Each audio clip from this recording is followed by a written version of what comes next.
5 right here. This is what we will be. Okay, so with the Epic Games Launcher open, we've got Unreal Engine 5 right here. This is what we will be using for this series. We are in early access too, so this is something to keep in mind as we work through these videos. This is an early version of Unreal 5. So if you're following along with this later, some things might have updated a little bit. But I just wanted to use the latest of Unreal just so that we can actually make use of Nanite and Lumen and all the awesome new technology that we have in there. So we're just going to launch that. And then we're going to create a game preset. There's a whole bunch of different presets you can choose from here. Some can be pretty useful. But what I usually like to do is I like to start with a third-person preset.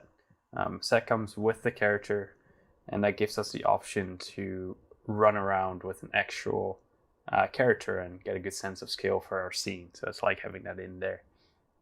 We are going to make it a blueprint project, desktop, maximum quality. We are using starter content. I like having that, just a bunch of little basic meshes and materials, VFX and little things you can use.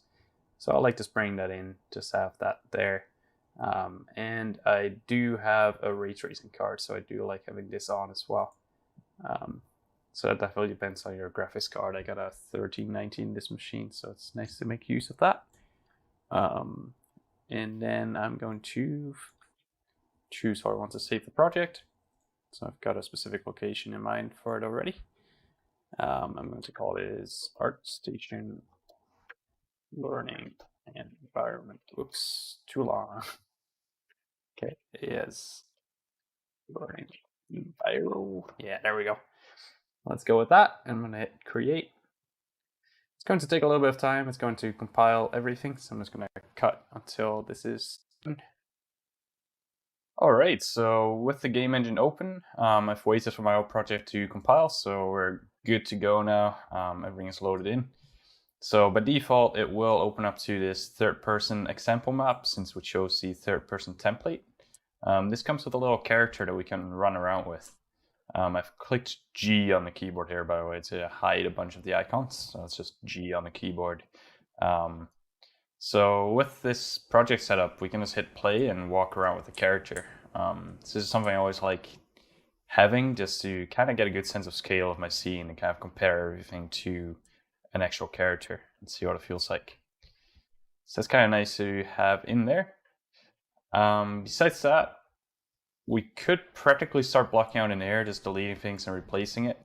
I'm going to create a new scene though, because if we hold Ctrl L, we can rotate the light around, but you'll find that this current setup has a static skybox. There's nothing happening even when the sun is way down here. The sky is still like fully bright. So this is a bit of an older setup as far as sky goes. So if we make a new level, they have this really nice time of day preset now. It's also pretty easy to create with some new features they've added, which I'll go over in a little bit. But if we just create this one, and I'm not going to save this. Here, again, if we hold Ctrl L, I'm going to press G first to hide all of these icons. There's like all these floating icons around. If we hit G, it hides all of that.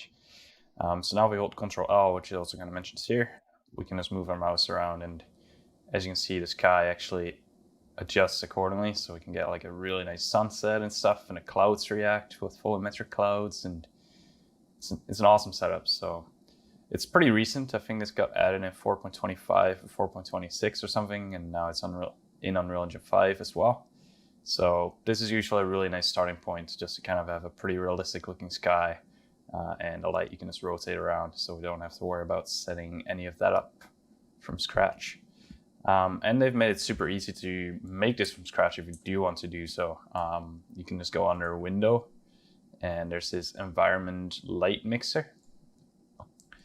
And this basically shows us all the different actors in our level that are used for the sky right now. So there's the sky dome, or sky dome mesh, doesn't really matter in this case. There's a directional light, which we can control through here. Basically, normally in Unreal Engine, you would change values through here in the details panel.